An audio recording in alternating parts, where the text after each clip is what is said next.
A minha intenção nesta noite é lidar com esse texto de Apocalipse, capítulo 2. Você pode deixar a sua Bíblia aberta.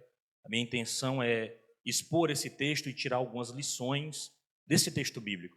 E aqui, nós estamos nessa série de mensagens. Toda vez que eu tenho a oportunidade aqui de pregar no Tempo Central, que acontece uma vez por mês, geralmente, ou até mais tempo, a gente sempre tem a preocupação de trazer uma série de mensagens. E nós estamos falando sobre contemplando o fim. Então, a minha intenção é dar seguimento a essa série de mensagens que a gente tem pregado. E aí nós chegamos na vez do capítulo 2, né, de Apocalipse, que fala exatamente da igreja de Éfeso, as cartas às 7 igrejas da Ásia. E eu queria ministrar nesta noite sobre o tema Éfeso, verdade sem amor. E é interessante que esse texto em específico, que a gente leu no início do culto, você pode manter sua Bíblia aberta, que a gente vai lidar com essa exposição bíblica. Nós temos aqui um texto que ele foi escrito originalmente para 7 igrejas da Ásia, né? E eu falei na vez passada que eu tive a oportunidade em julho de ministrar aqui, eu falei sobre a ideia desse número 7, muito mais como uma completude. Então você vai perceber que o texto bíblico, a Bíblia trata o número 7 de um modo muito especial. O autor bíblico, ele enxerga o número 7 como um número completo. Então, só para você ter uma ideia, ali daquela região da Ásia Menor, nós tínhamos igrejas também muito importantes, como, por exemplo, Colossos, né? Os Colossenses. E ela não é mencionada aqui. Nós tínhamos também a igreja de Hierápolis, também não é mencionada aqui. Então, como é que eu vejo essa escolha dessas 7 igrejas? Como uma representação de todas as igrejas. Então, essas cartas também é importante que você saiba, você que está escutando aqui a palavra de Deus, que ela foi escrita, por exemplo, para a igreja de Éfeso. Mas essa carta não ficaria só na igreja de Éfeso. Ela foi escrita, o pastor da igreja, né, o anjo da igreja pegaria essa carta, leria para os irmãos, mas essa carta passaria por todas as outras igrejas. Note vocês que no final de cada texto bíblico, especificamente do capítulo 2, versículo 7, a palavra de Deus diz assim: quem tem ouvidos ouça o que o Espírito diz às igrejas. Não diz assim, o que o Espírito diz à igreja de Éfeso, que o Espírito diz à igreja de Tiatira, que o Espírito diz à igreja de Filadélfia. São as igrejas. Assim como as cartas, ela tinha uma relevância muito grande, obviamente, para aquele momento da igreja, mas para hoje ela também é palavra de Deus para nós. Prova disso é que nós estudamos a carta de Paulo à igreja de Corinto, carta de Paulo à igreja de Filipenses, de Colossenses. Então essa carta é para mim e para você também, é palavra de Deus, ela move o nosso coração hoje. Então nós estamos diante de um texto de pelo menos aí 2.000 anos, mais ou menos, 1.900 anos. Você pode dizer, você, ouvinte do século 21, em 2024, isso é um texto antigo, não me serve esse texto. Pelo contrário, é palavra de Deus, e se é palavra de Deus, ela faz efeito na minha vida, no teu coração, e pode produzir algo poderoso da parte de Deus. Então, a primeira carta, ela é enviada à igreja de Éfeso. Veja que é um elogio inicialmente. O Senhor nunca chega só batendo. Às vezes a gente tem o hábito, não é só de bater, só de cobrar. Mas ele chega elogiando, diz: que bom, vocês são crentes. Eu tenho contemplado vocês, porque Deus nos contempla. Deus cuida de nós. E amorosamente Ele também nos alerta, porque Ele é um pai que se preocupa com seus filhos. Então, ao longo do texto, Ele vai citando, é uma igreja maravilhosa. Você vai acompanhando o texto e você fala: mas que maravilha! Quando você lê os primeiros versos, você se enche de expectativa sobre o que Deus vai falar para aquela igreja. Certa feita, para ilustrar o que eu quero dizer aqui, eu e a missionária Kelly, nós fomos ao cinema ali em Teresina, assistir um filme. O nome do filme é Era Uma Vez em Hollywood. Esse filme é muito emblemático, eu não gostei do filme, obviamente, mas ele me chamou a atenção uma coisa muito interessante. Ele é um autor, um diretor muito famoso, que é o Quentin Tarantino, e tinha muitos autores que a gente conhece, né? E naquele filme, o que eu achei interessante é que ele enchia você, telespectador, de expectativa sobre algo que iria acontecer, mas no final não acontecia. Só para mim ilustrar o que eu estou querendo dizer, ele mostra um momento em que dois personagens deveriam se encontrar. E aí, só que um está distante do outro, e se eles se encontrassem, obviamente teria uma briga ali, uma luta. E aí a câmera do autor corta para o carro em que está um dos personagens, ele entra no carro, liga o carro e a câmera mostrando cada detalhe. Em contrapartida, ela corta para o outro que está a cavalo e eles saem disparada e corta para o carro e corta para o cavalo. Então você que está assistindo, eles vão se encontrar. Não é possível que eles não vão se encontrar. Vão se encontrar, eita, e como é que vai ser? Então você se enche de expectativa, aí no final abre a câmera para um plano, o carro vai longe e o cara chega do cavalo e você diz, poxa, pensei que eles iam se encontrar. Por que eu estou dizendo isso? Assim é a igreja de Éfeso. Você disse, olha, que elogios maravilhosos, que povo bonito, que povo crente, que povo que perseverou. Deus não deve ter nada contra eles. E de repente, no meio do texto, Deus diz assim, mas eu tenho uma coisa contra vocês. Vocês não são tão crentes assim, não. Eu preciso acertar um negócio com vocês. Então você está cheio de expectativa que tudo vai dar certo, mas às vezes a coisa dá errado. Eles fizeram parte certo, mas no reino de Deus aí tem um mistério aqui. Não dá certo se você fizer apenas uma parte. Não dá para trabalhar com meia verdade. Não dá para ser meio crente. Não dá para ser meio servo. Não dá para ser meio amoroso. Deus não trabalha com meio. Ou você é todo ou não serve. Ou você faz completo ou nem adianta. Não adianta adorar devagarzinho, não, mas eu adoro aqui metade, 50%. A palavra de Deus vai exatamente tratar isso no nosso coração essa noite.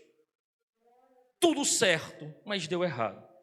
Você já passou por essa experiência de tudo dar certo, está caminhando bem na hora H, o negócio não foi para frente. É quando você assiste o jogador, né? Ele vai, dribla, passa por todo mundo, chega na cara do gol, é só fazer o gol, ele chuta para fora. Assim foi parte da frustração empregada na igreja de Éfeso. Ele fez parte certa. E isso tudo me fez recordar o que o próprio Senhor Jesus Cristo escreve em Mateus 7. Se você tiver dúvidas sobre isso, eu preguei 14 mensagens aqui no Tempo Central, tem uma playlist no canal falando sobre o Sermão da Montanha. Mas tem uma parte interessante no Sermão da Montanha, que é Mateus capítulo 7, se você puder conferir comigo, versículo 21, que diz o seguinte, talvez é um dos textos mais tristes da Bíblia, porque ele diz assim, nem todo aquele que me diz Senhor, Senhor, entrará no reino dos céus, mas apenas aquele que faz a vontade do meu Pai que está nos céus. Muitos me dirão naquele dia, Senhor, Senhor, não profetizamos em Teu nome não expulsamos demônios, e não realizamos milagres. Então eu lhes direi claramente, nunca os conheci, afastem-se de mim, vocês que praticam o mal. É preciso que você entenda aqui, que ele não está falando para o descrente, ele está falando para a gente de igreja, gente que tem cartão de membro, gente que está inscrito na escola bíblica dominical, gente que participa de culto de doutrina, gente que prega, gente que expulsa demônio, que não é um negócio fácil mais não, viu? Houve um tempo que o povo de Deus estava tudo afiado, mas hoje eu tenho a impressão que se um demônio manifestar, boa parte dá uma recuada, e aqui é gente que expulsava demônio, está chegando para Deus e diz, Senhor, Senhor, você me conhece? Não conheço você, porque você até expulsava demônio, mas era iníquo, praticava iniquidade, não vivia, tinha duas caras, não vivia vida de igreja, vivia mais ou menos servindo a mim, e não serve, não conheço você. Oh, que tristeza, irmãos, por que eu estou pregando um tema tão duro? Eu não tinha uma mensagem melhor, você deve estar perguntando, cadê aquelas mensagens que a gente dá glória a Deus? Mas a minha maior preocupação é que o povo de Deus não esteja se reunindo inutilmente no templo. Nós precisamos, irmãos, levar com seriedade a fé que nós abraçamos, levar com seriedade o céu para onde nós desejamos ir. Então, tudo certo para Éfeso, mas faltou praticar a palavra de Deus. E aqui, nós precisamos olhar para esse texto e não dizer assim, bem feito, Everton, você não era crente não, Éfeso. Ô povinho que não era crente. Não, é para a gente olhar para esse texto com as barbas de molho, dizer assim, Deus tem misericórdia de mim, não me deixa ser como a igreja de Éfeso, Deus tem misericórdia de mim, não me deixa caminhar como esse povo caminhou, eu preciso te servir e estar na tua presença. Irmãos, nós não podemos nos esquecer do essencial. Nós não podemos nos esquecer de uma caminhada sincera com Deus. Eu não estou preocupado com quanto de obra que você faz no reino de Deus. Eu estou preocupado se você tem levado uma vida cristã séria. Porque aqui, todo mundo é bonito. Todo mundo parece crente. Tem jeito de crente, fala como crente. Mas Deus vai analisar cada detalhe da nossa vida. Eu tenho dito à igreja que eu estou pastoreando que o que me preocupa é a igreja de segunda-feira. É a igreja que inicia segunda-feira, que será que estão crentes ou só são crentes no domingo? Essa igreja de segunda-feira que faz a diferença no mundo, porque elas saem como atalaias, testemunhando daquilo que Deus é, daquilo que Deus faz e anunciando que tem um Deus que vai voltar para buscar seu povo. Amém? Éfeso, deixa eu me voltar para Éfeso. Éfeso, a igreja e a feira das vaidades. Aqui Éfeso, é interessante você saber que Éfeso era uma igreja que estava localizada numa cidade muito poderosa. E essa cidade se intitulava como Feira da Vaidade. Não por isso ela tinha uma geografia muito importante, tinha uma cultura e um cenário espiritual importante naquela região da Ásia Menor. Só para você ter uma ideia, quando a gente fala de Ásia Menor, Pérgamo era que era a capital. Pérgamo era que tinha a preeminência de levar o título de capital. Mas a maioria dos estudiosos vai dizer que Éfeso era a primeira metrópole dali. Era uma cidade gigante. Inclusive, um escritor romano chegou a descrever Éfeso como a luz da Ásia, só para você ter uma ideia da importância daquela cidade. E ela era famosa e ostentava, dizendo aqui, nós somos a feira da vaidade. Ou seja, era uma cidade vaidosa por ter um comércio importante. Primeiro, era uma cidade portuária, ou seja, navios chegavam até aquele lugar. E se era uma cidade portuária, uma grande metrópole, tinha um comércio muito ativo. Tinha muitas commodities, muitas vendas ali eram praticadas. E ainda mais, era uma cidade que se beneficiava de 3 grandes estradas que convergiam para o interior da Ásia Menor. Então ela tinha tudo, um perímetro urbano muito importante. Então, do ponto de vista comercial, era uma cidade poderosa. Mas do ponto de vista político também, porque embora ela não fosse a capital, ela tinha uma maior importância política. Só para você ter uma ideia, ela ostentava o título de cidade livre. Só para você imaginar isso, ela arrecadava impostos e tinha liberdade para gastar o dinheiro em benefício da própria cidade, sem prestar conta com Roma. Então ela tinha um título de liberdade muito grande. Então imagine aí o poderio que essa cidade tinha. Mas não só a sua importância comercial como política, ela tinha uma importância cultural e do lazer impressionante. Só para você ter uma ideia, ali em Éfeso tinha um estádio, nós estamos falando de mais de 2.000 anos atrás, que cabia 24.000 pessoas. Lá aconteciam os principais encontros de disputas ali de jogos atléticos do continente. Todo ano, em maio, era essa mega festa, que tinha jogos, combates de gladiadores, lutas com animais selvagens. Então, assim, imagine ali o fluir de cultura, de entretenimento e lazer que aquela cidade proporcionava. Então era uma cidade muito poderosa nesse sentido. Não bastava isso, comércio, política, lazer e cultura, ela ainda tinha uma religião extremamente forte, porque lá ostentava o templo da deusa Diana. Caso você não saiba, era uma das 7 maravilhas do mundo antigo. Então esse templo de Diana, que para os romanos era Diana para os éfases, o grego, e para os romanos era Artemis, ela era a deusa ali da fertilidade, era uma deusa da promiscuidade, era a deusa ali de ter cultos regados à prostituição naquele lugar. Então Éfeso ostentava tudo isso. Só para você ter uma ideia do tamanho do templo de Diana ali, ele era 71 metros por 127 metros. O seu teto tinha 127 colunas de quase 2 metros de diâmetro e 18 metros de altura. Então era um mega templo, era uma das 7 maravilhas do mundo antigo. Então ali Diana era venerada. E também era um local de grande superstição, de vendas de amuletos. Então não é à toa que Paulo tem uma briga muito grande em Atos dos Apóstolos, exatamente com o pessoal de Éfeso. porque eles tinham ali, faziam ali as imagens de Diana e ganhavam muito dinheiro com isso. E quando Paulo chegou pregando contra, houve um problema sério em Atos, exatamente por causa desse grande templo, desse momento aqui, muito importante que o templo de Diana tinha naquele lugar. Dito isto, para você ter uma ideia, a população de Éfeso passava de 250 mil pessoas. Só para você ter uma ideia aqui, em termos de geografia, no Piauí, só Teresina tem mais de 250 mil pessoas. Né? E lá tem 860 mil pessoas. De resto, nem Parnaíba, nem Picos chega perto disso. Então, olhe o tamanho desta cidade e o tamanho da importância dessa cidade. E dentro dessa cidade tinha uma igreja. E essa igreja marcada, açoitada por essa série de pressões culturais, políticas e religiosas, ela se mantinha fiel. Olha que maravilha. Porque Deus planta a igreja exatamente para isso. Não é para ela se render à cultura, é para ela permanecer fiel. Essa é a beleza do evangelho. Então, o povo de Éfeso tinha uma reputação muito ruim. Eles eram inconstantes, supersticiosos e imorais. Talvez por causa de toda essa geografia que eu citei aqui para você, Paulo, no ministério de Paulo todo, o tempo que ele passou, o maior tempo que ele passou numa única cidade foi em Éfeso, que ele ficou quase 3 anos lá.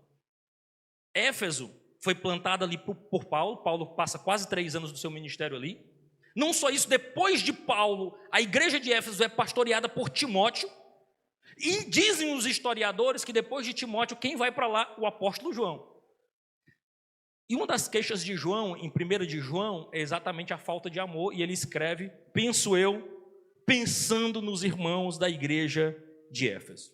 Dito todo esse contexto histórico, para que você entenda, todo esse panorama, eu quero extrair 3 observações sobre a igreja de Éfeso. A primeira delas, fidelidade na adversidade. Segunda, rejeição na dedicação. Já pensou? Ser extremamente dedicado a ser rejeitado? E o que aguarda os fiéis?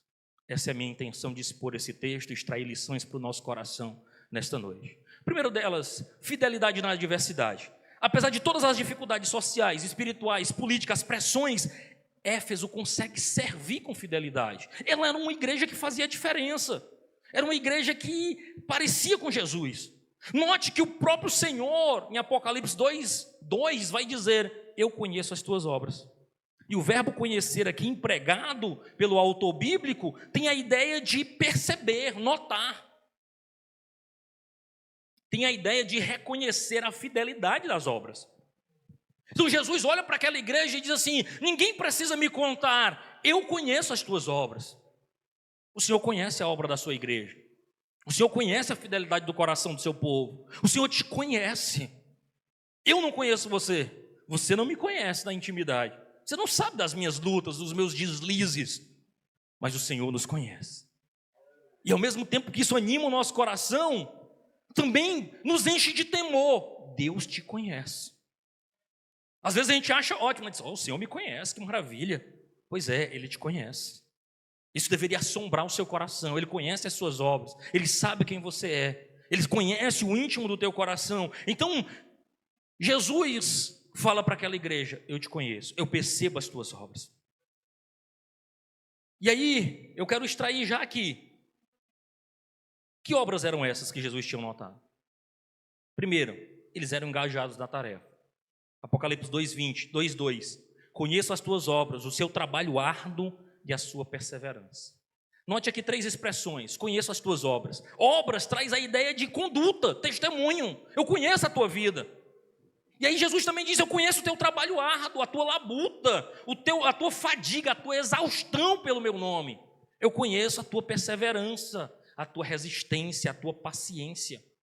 Diante de todas as tentações, irmãos, provações, seduções, os crentes de Éfeso preferiram manter-se engajados na tarefa que o Senhor os tinha chamado. Ele preferiu não ceder, optaram pelas boas obras do reino de Deus. Queridos, é fácil estar em Éfeso, com toda a pressão que ele tem. É fácil estar em Piripiri e sofrer as pressões que a cidade nos traz, os assédios, as investidas que a cidade traz para cada crente e se sentir tentado e deixar a obra de Deus de lado. Eu tenho absoluta certeza que se eu entrevistasse na individualidade cada um dos irmãos aqui, eu tenho certeza que você tem muitas tarefas. Eu tenho certeza que para você estar aqui hoje, você abriu mão de algumas coisas. Você tem muitos afazeres. E talvez com muitas desculpas nobres. Se eu lhe perguntar, pastor, você não veio para o culto, o que foi que aconteceu? Você disse, não, pastor, você não entendeu. Olha, estava agoniado, olha, muita coisa, tarefa, faculdade, trabalho, eu precisava adiantar a limpeza da casa. Todo mundo tem uma justificativa justa para não estar. E muitas vezes, nesse afã, a gente vai deixando o quê? Deus de lado. Vai deixando de priorizar. Não me diga que estar aqui não é um nível de sacrifício, não é doloroso para você, mas aí você está entendendo, eu estou escolhendo a boa parte. Eu estou escolhendo estar na presença de Deus. Eu estou escolhendo ser alimentado pela palavra de Deus. Eu estou escolhendo ser encorajado pela palavra de Deus. Então a igreja de Éfeso, irmãos, ela perseverou. Apesar de vivermos sobre esses açoites, Éfeso nos ensina a ser fiel e perseverante. A palavra de Deus nos ensina através da igreja de Éfeso que mesmo com as mesmas desculpas que nós teríamos, eles também teriam. Mas eles escolheram ser fiéis. Eles escolheram a boa parte. Então, é algo que tem me marcado esse tempo. Irmãos, a consciência da presença de Deus e do nosso relato. A presença de Jesus na nossa vida nos deve encher de temor pela sua santidade. Deus está no nosso meio. Nada é mais importante. Nada deveria prender a nossa atenção. Meu temor é que você se acostume com o sagrado. Que você já não tenha mais reverência na casa de Deus, que é só mais um encontro, é só mais um culto, é só mais uma reunião, e não é uma audiência com o próprio Deus. Dr. Martin Lloyd Jones diz, culto não é um evento social, é uma audiência com o Senhor, é você, Salvador Jesus Cristo. Irmãos, a presença de Deus nos deve fazer-nos fugir do pecado, darmos atenção à santidade, deve nos fazer ser amorosos e pacientes. Queridos, nós não podemos levar a vida de crente sem estar engajado na tarefa, vivendo, dizendo que é crente, vivendo como se Deus não existisse, dizendo que é crente, vivendo como se não tivesse um relacionamento com Deus. Então a igreja de Éfeso, os crentes da igreja de Éfeso eram engajados na tarefa cristã, mas eles também eram empenhados no testemunho. Note só Apocalipse 2:2. Sei que você não pode tolerar homens maus, que pôs à prova os que se dizem ser apóstolos, mas não são, e descobriu que eles eram impostores. A verdadeira igreja de Deus é intolerante. Intolerante com quem? Com falsos pregadores, com falsos apóstolos, com falsos pastores, com homens que só querem dominar e explorar o rebanho de Cristo. Nós precisamos ser bereanos. Não importa o que eu estou dizendo aqui, o que importa é se é fiel à palavra de Deus. Porque se o que eu estou pregando aqui não tem fidelidade com a palavra de Deus, eu sou mentiroso e enganador. Paulo vai pregar na igreja de Bereia. Paulo. Os bereanos dizem assim, como é Paulo? Vai falando aí que eu vou conferindo se está de acordo com a Bíblia. Porque eu não tenho interesse na sua palavra, na palavra do homem. Eu tenho interesse na palavra de Deus, instrumentalizada pelo homem. Então nós precisamos ter atenção a isso, irmãos. Nós precisamos ser intolerantes com falsos líderes, homens aproveitadores que não amam o rebanho de Deus, mas desejam apenas poder, governar, estar à frente, mas não se gastam pelo testemunho do Evangelho e não amam o rebanho de Cristo. A igreja de Cristo precisa denunciar e estar atento a isso, porque a palavra de Deus, nós não seremos julgados pelo sucesso, não é a agenda do pregador que faz ele ser um homem de Deus, é a sua fidelidade com a palavra de Deus.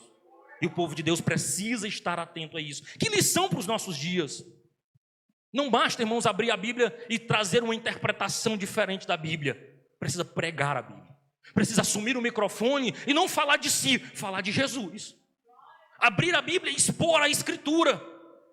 Porque o que faz um culto ser culto é quando a palavra de Deus é pregada e o nome de Deus é glorificado. Se não é uma reunião, se não é um treinamento, se não é qualquer outra coisa e não um culto de pregação da palavra de Deus. E a igreja de Éfeso era engajada no testemunho, era empenhada nesse testemunho, porque ela examinava, ela punha à prova aqueles que se diziam ser apóstolos. Não só isso, ela denunciava os falsos profetas. E que falsos profetas eram esses? Apocalipse 2:6, João explica quem são esses falsos homens. Ele diz assim: mas há uma coisa a seu favor, você odeia as práticas dos nicolaítas, que eu também odeio. Quem eram esses nicolaítas?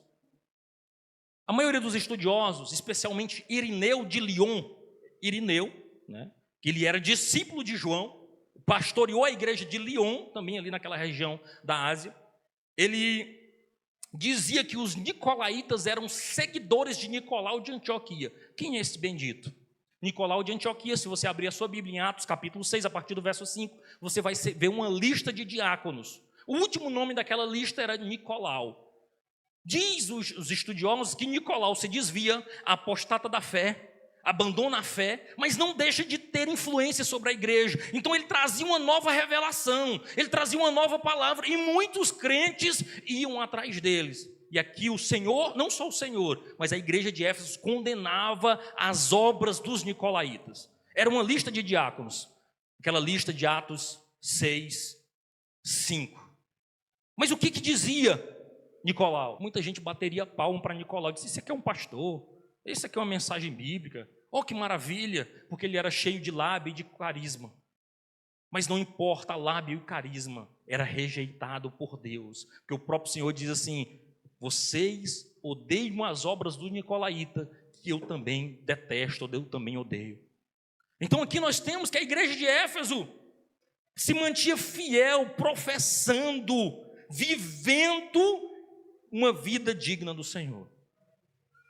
Eles eram também esforçados no teste, irmãos. Testemunho da verdade.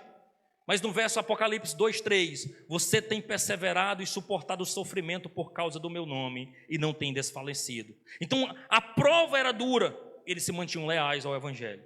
Não cediam às pressões constantes dos falsos mestres, dos falsos profetas, dos falsos apóstolos. Não eram seduzidos pela cidade. Eles viviam baseado na fé em Cristo Jesus. A verdade, irmãos, é que se você olhar no Brasil hoje, nenhum de nós somos perseguidos por sermos cristãos. Você dizer que é crente, postar um versículo na sua rede social, ninguém vai dizer nada. Se você disser no seu trabalho que você é crente, alguém te olha torto assim, não te bate, não te espanca, não te lança na prisão, não te denuncia às autoridades. Se você for um crente tranquilo, nada vai acontecer com você. Sabe quando é que nós somos perseguidos? Quando nós abrimos a nossa boca, firmamos o pé naquilo que deriva de ser cristão. É quando você diz: não, o casamento é heterossexual, monogâmico e indissolúvel. Aí alguém já te olha torto. Como é, rapaz? Como é? Casamento para sempre? Que história é essa? Não, até que a morte te separe também já está retrógrado. Quando você diz: não, olha, Deus abomina o pecado. Você precisa ter uma vida íntegra. Relacionamento a dois só após o casamento. Aí alguém já te olha torto. Quando você diz: não, a ideologia de gênero é contra aquilo que a palavra do Senhor ensina, alguém já começa a te xingar na internet. Então o negócio já começa a ficar grosso, não por você ser cristão, mas por aquilo que deriva da fé que você serve. Nós não seremos condenados, caluniados, massacrados por sermos cristãos. Nós seremos por sermos conservadores, por irmos à igreja, por servirmos a Deus, por buscarmos a presença de Deus.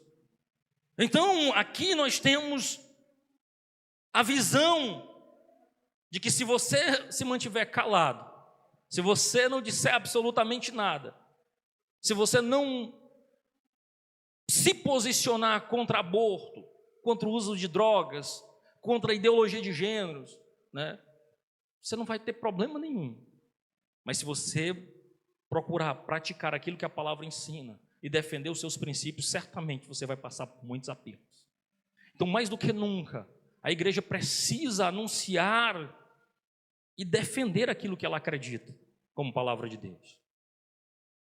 Segundo ponto, Éfeso se mantinha fiel. Éfeso se mantinha leal àquilo que a Escritura ensina. Mas um segundo ponto, Éfeso foi rejeitado mesmo na dedicação. Vejamos só. Éfeso era uma igreja fiel na obra de Deus. fiéis na adversidade. Mas apesar de tanta dedicação, eles foram rejeitados. Veja só, Apocalipse 2:5. Lembre-se de onde caíste. Arrependa-te e pratique as obras que praticava no princípio. Se não se arrepender, virei a você e tirarei o candelabro do seu lugar. Mas há uma coisa a seu favor: você odeia as práticas dos nicolaítas, como eu também odeio. Aqui é um alerta. Cuidado, porque mesmo sendo fiéis à obra de Deus, mesmo sendo fiéis naquilo que a palavra de Deus nos ensina, se nós não amarmos, se nós não tivermos um coração fiel a Deus e ao nosso próximo, nós seremos reprovados pelo Senhor. Eu costumo dizer que às vezes a gente está tão empenhado na obra de Deus que a gente se esquece do Deus da obra. Às vezes a gente está tão empenhado em fazer a obra de Deus que não consegue tirar tempo para orar e ler a palavra do Senhor. Mas o que você está fazendo? Não, eu estou indo para tal lugar, eu estou visitando tal lugar, eu estou em tal igreja, eu estou em culto tal. Mas quanto tempo que você não dobra o seu joelho e fala com Deus mesmo de verdade? Faz quanto tempo que você não ouve a presença de Deus mesmo para valer? Porque às vezes, irmãos, o ativismo religioso não é relacionamento com Deus.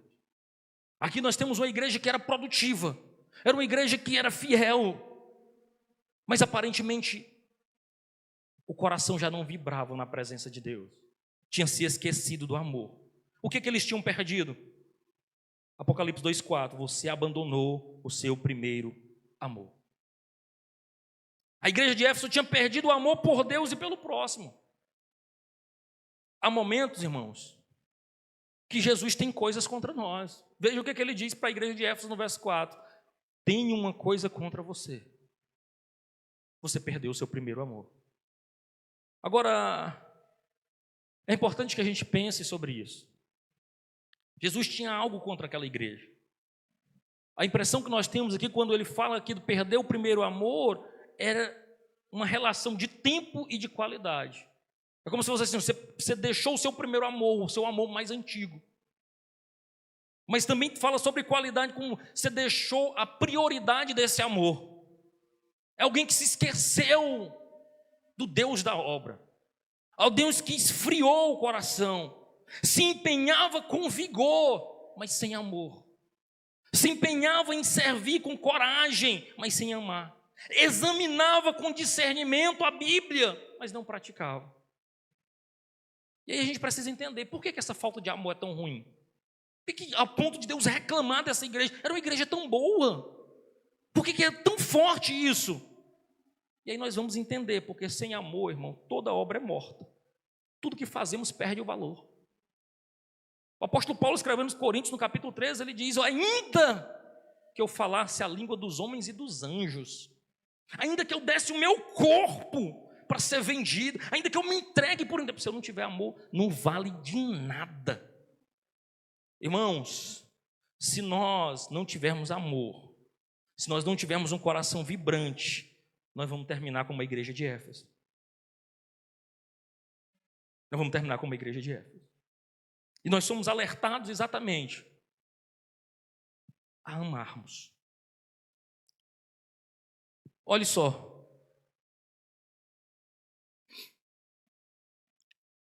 Para amar biblicamente, o que eu preciso? Eu preciso de fé. É preciso ter fé para se ter coragem para continuar amando. É crer que existe um Deus amoroso, um Deus que está cuidando de nós. Eu acredito que todos nós já tivemos crises, especialmente eu tenho as minhas crises, às vezes eu não vou nem dizer espirituais, mas são as crises que eu tenho às vezes com o sistema religioso que às vezes rege a igreja de Cristo. Então às vezes a gente olha para tantos homens que estão em posição de poder e são negligentes com o reino de Deus, pecam, ameaçam, são homens que negligenciam, roubam a igreja de Cristo. Se você abrir a mídia aí, você vai ver vários escândalos com homens que deveriam ser os exemplos para o rebanho. E eu me peguei, vez ou outra, com crise com relação a isso. Aí eu abri o Salmo 51, ao Salmo 50, 20, se eu não estou equivocado. O mim não, já conferi, vamos passar vergonha. Quer ver?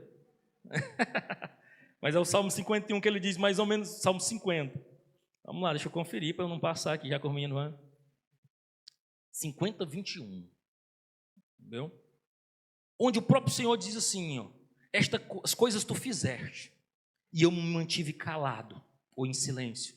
Pensava que eu estava junto de ti, que eu era como tu, mas eu te reprovei, e eu os colocarei em ordem diante dos teus olhos. Que Deus está dizendo assim, olha, você está aprontando aí? Você está fazendo o que lhe dá na telha e não tem acontecido nada? Não te preocupa não, nós vamos prestar conta. Vai ter um dia que nós vamos acertar as contas. Em outra versão, que foi a que mais me impactou, foi assim, tu pensavas que eu era teu parceiro. Eu me lembrei da mamãe, falando, eu não sou teu parceiro não, toda criança já deve ter ouvido isso. Tu me respeita que eu não sou tua parceira não. Então Deus está dizendo assim, eu não sou teu parceiro. Vai ter um momento que nós vamos prestar contas. E aqui, irmãos, nós precisamos de fé para crer num Deus que julgará todas as coisas. E essa fé para amar. O que significa isso? Amar quando nós somos perseguidos. Amar quando nós somos caluniados, feridos, esquecidos. Você sabe o que é que mais mata a igreja e mata o ministério? Falta de amor dos próprios crentes e dos seus líderes. A maioria das pessoas que saem da igreja, geralmente é um conflito. Não é por causa do ar-condicionado. Raramente por causa da pregação. Não é por causa da boa convivência. É um problema que teve com um irmão ou com um pastor. Então a falta de amor entre os membros de uma comunidade de fé tem matado muita igreja. E a gente precisa entender essa verdade, irmãos. A gente precisa entender essa verdade. E aí eu lhe pergunto, como está o seu coração? Como você tem amado? Há algo entalado no teu coração? Você tem caminhado com feridas na alma? Se sentindo de repente valorizado, ferido por alguma coisa? Meu conselho para você, nesta noite, é lance na cruz. E caminhe com Jesus. Não perca o amor. Lance naquele que é dono do amor. A gente precisa ter esse propósito, porque a igreja de Éfeso estava fazendo tudo certo. Talvez por bons motivos ela deixou de amar. Mas esses motivos não foram suficientes para Deus dispensá-los de um juízo, de uma cobrança. Elas perderam o primeiro amor. Mas nós somos consolados com o terceiro ponto e eu encerro. O que aguarda os fiéis? Então o objetivo, irmão, de todo ser humano é amar a Deus sobre todas as coisas e o próximo como a si mesmo. Como a si mesmo. E aí nós estamos diante de que, se não for assim, se não tivermos amor, de nada valerá os nossos esforços. De nada adiantará. Sem amor, além de ferir os outros, nós fracassamos. E a gente precisa ter o coração atento nisso. Apocalipse 2,5 vai dizer, lembra-te, pois, de onde caíste. Arrepende-se e pratica as boas obras. Irmãos, a igreja de Éfeso recebeu esse alerta. Deus sustentou aquela igreja por 40 anos. Mas mesmo assim, ela não se manteve fiel em amar. A reprovação de Deus não fez ela tomar atitudes diferentes. E o resultado foi que aquela igreja não existe mais. E a verdade é que a falta de amor destrói igrejas locais. A falta de amor destrói igrejas. Se você for na Europa e nos Estados Unidos, grandes igrejas, igrejas poderosas, igrejas atuantes, viraram bares, mesquitas islâmicas. A igreja de Abraham Kuyper, que era um grande teólogo, pastor que conversava com a cultura, que eu tenho um apreço muito grande pelos livros dele, hoje é uma mesquita islâmica, a igreja dele que foi poderosa. A verdade é que sem amor, igrejas morrem. Morrem por falta de amor. Deus pune igrejas que não exercem a sua função de amar. Hoje, se você for em Éfeso, que fica ali na região da Turquia, o que tem é escombros de uma igreja que foi construída no 5º século em homenagem a João. A igreja lá chama-se de Agasalute, que do latim significa teólogo santo. Uma igreja em homenagem a um homem de Deus. Mas só isso. Mas talvez você esteja me perguntando, tudo bem, irmão, e aí? Eu estou na igreja, eu tenho procurado, me esforçado, mas meu coração está petrificado. Como é que eu volto a amar? A palavra de Deus nos traz orientações sobre isso, e com isso eu encerro. Como voltar a amar? Lembre-se de onde caiu. Lembre-se de onde caiu. Mantenha a mente ativa, trabalhando para se recompor. Arrependa-se. Pratique as boas obras. Mude de vida. Porque para quem acha humanamente impossível amar a quem te feriu, a quem te machucou, a quem te caluniou, eu quero dizer para você, é impossível mesmo, se você tentar sozinho. Mas se você buscar em Deus, se você pedir a Deus, é Deus quem opera em nós amor, é milagre divino, é fruto do Espírito de Deus em nós. Aquele que no início do texto nós lemos, aquele que tem 7 estrelas em sua mão direita, que anda no meio dos candelabros de ouro, que é a igreja, ele tem poder para transformar o seu coração. Também nós somos desafiados a ouvir. Ouça, é Deus quem recompensa no final. É uma obra da graça de Deus. Veja o que diz o verso 7. Aquele que tem ouvidos, ouça o que o Espírito diz à igreja.